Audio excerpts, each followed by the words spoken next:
Our help is in the name of the Lord, who made heaven and earth.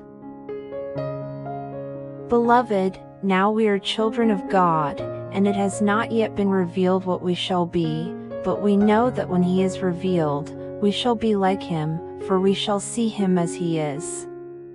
And everyone who has this hope in him purifies himself, just as he is pure.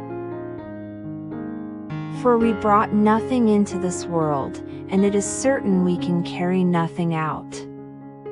And having food and clothing, with these we shall be content.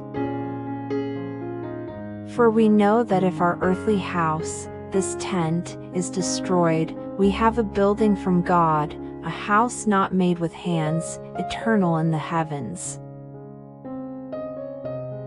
For as the heavens are higher than the earth, so are my ways higher than your ways, and my thoughts than your thoughts.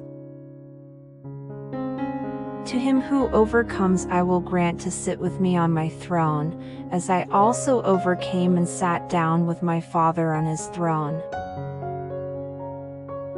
Therefore know this day, and consider it in your heart, that the Lord himself is God in heaven above and on the earth beneath, there is no other.